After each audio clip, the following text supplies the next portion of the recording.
काली नजर। माँ, माँ। अरे क्या माँ माँ कर रहा है? बकरी का बच्चा है क्या? अरे माँ, मजाक छोड़ो। मुझे फाइनली वो मेन चौराहे वाली दुकान मिल गई है। अब देखना, आपका बेटा दुगनी स्पीड से पैसा कमाएगा। उफ़ो, ये क्या? मेरी ऑनलाइन मेकअप क्लास चल रही है। इतनी जोर से क्यों बोल रहे हो आप दोनों? अरे मेरी धर्म पत्नी जी, मेकअप क्लास बाद में करना। वो चौराहे वाली दुकान मिल गई है हमको। अरे वाह! रुको, मैं अपनी माँ को फोन लगाकर बता देती हूँ। अरे मैं भी अपने रिश्तेदारों को बता देती हूँ। कितनी खुशी की बात है। हाँ हाँ, मैं भी अपने दोस्तों को बता देता हूँ। 1 हफ्ते बाद रजिस्ट्री है। बस, घर में खुशी का मौका था। उन तीनों ने अपने अपने फोन उठाए और लोगों में बात फैलाना शुरू कर दिया। और रही सही कसर, श्वेता बहू ने अपने पड़ोस में सबको बताकर कर दी। अरे वर्मा आंटी, अब हम भी जल्दी कार ले लेंगे। घर का रेनोवेशन होगा और ठाट से रहेंगे हम भी। अरे, ऐसा क्या हुआ? लॉटरी बाटरी लग गई है क्या? अरे, इस बार चौराहे वाली मॉल में हमको भी दुकान मिल गई है। दुकान नंबर 21, जो एकदम चौराहे पर है। अब ग्राहक बढ़ेंगे तो आमदनी भी बढ़ेगी ही ना। अरे वाह, कितनी खुशी की बात है। मैं बहुत खुश हूँ तुम्हें इतना खुश देख के। बाकी एक बात कहूँ, सबको मत बताते फिरना। किसी की नजर लग जाएगी तो खुशी की खबर वापस लौट जाएगी। हैं? ऐसे थोड़ी ना होता है। अब डरा रही हो। अरे सही कह रही हूँ। काली नजर कहते हैं इस चीज को, जब आप किसी को कुछ बताओ और वो काम बिगड़ जाए। अरे लेकिन मैं तो। तुमने सबको बता दिया ना? हाँ, फोन लगा लगा के। अब बच के रहना। काली नजर बड़ी खतरनाक होती है। श्वेता इतनी खुश रहती है कि वो वर्मा आंटी की बात पर ध्यान ही नहीं देती, जबकि पड़ोस में और भी लोगों से खुशी की खबर शेयर करती रहती है। अगले दिन राजेश बहुत दुखी होकर घर आता है। अरे बेटा, क्या हुआ? मुंह क्यों सूजा हुआ है? मधुमक्खी ने काट लिया क्या? माँ, वो दुकान किसी और के पास चली गई। किसी ने ज्यादा भाव लगा दिया। अरे पर बात तो आपसे हुई थी ना उस दुकान वाले की। हाँ, आज मैं टोकन अमाउंट देने गया था, तब मुझे पता चला। कोई आकर सुबह मुझसे पहले ही ज्यादा अमाउंट दे गया। हम्म, काली नजर। क्या? क्या कहा? वर्मा आंटी ने समझाया था कि किसी को बताना मत, वरना काली नजर लग जाएगी। अच्छा, तुम्हें उनकी बात मान लेनी चाहिए थी। उनकी बात मान लेती, लेकिन उसके पहले ही सबको बता चुके थे ना हम तीनों। अरे अगली बार से ध्यान रखेंगे। कोई भी नई चीज होगी तो किसी को नहीं बताएंगे। तीनों कुछ दिन ऐसे ही रहते हैं, पर एक दिन श्वेता को एक मेल आता है। राजेश, मेरा ऑनलाइन मेकअप कोर्स कंप्लीट हो गया। अब मैं खुद का पार्लर खोल सकती हूँ। अरे वाह, अपने मोहल्ले में ही खोलते हैं। ये जो घर के सामने दुकान है ना, वहीं। हाँ, यहाँ सस्ती भी मिल जाएगी। अगले दिन श्वेता वर्मा आंटी के पास जाती है, मिठाई का डब्बा लेकर। अरे आओ आओ, कैसे आना हुआ? जोर से नहीं बोलूंगी। वो सामने वाली दुकान है ना, वहां मैं अपनी पार्लर की दुकान खोलने वाली हूँ। उसकी मिठाई है।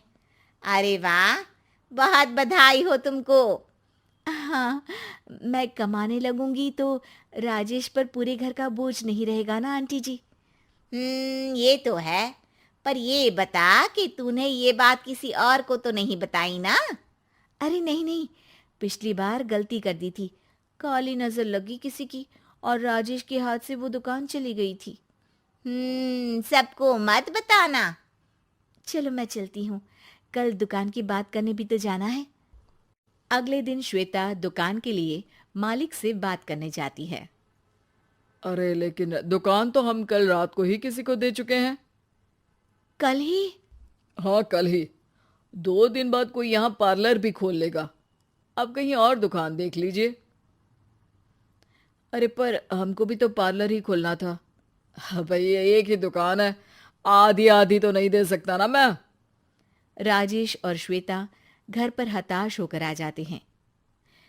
इस बार तो किसी को बताया भी नहीं था, अब किसकी काली नजर लग सकती है। सुनो, तुमने माँ को बताया था क्या? अरे कैसी बात कर रही हो, माँ की नज़र थोड़ी ना लगेगी। पक्का तुमने किसी को नहीं बताया था ना? सिर्फ वर्मा आंटी को बताया था, उन्होंने ही मुझे किसी को नहीं बताने को कहा। अरे यार, तुम भी सही हो, मेरी माँ को नहीं बताने को कह रही हो, पर वर्मा आंटी को बताना तुम्हें ज़रूरी लगा।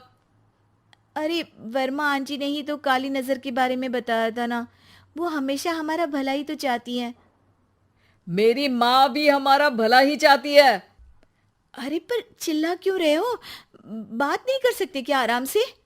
नहीं आता वो आराम से बात करना, और करना भी नहीं चाहता हूं मैं। दुकान जाने का दुख गुस्से में बदल गया था और राजेश और श्वेता में बात बंद हो गई थी।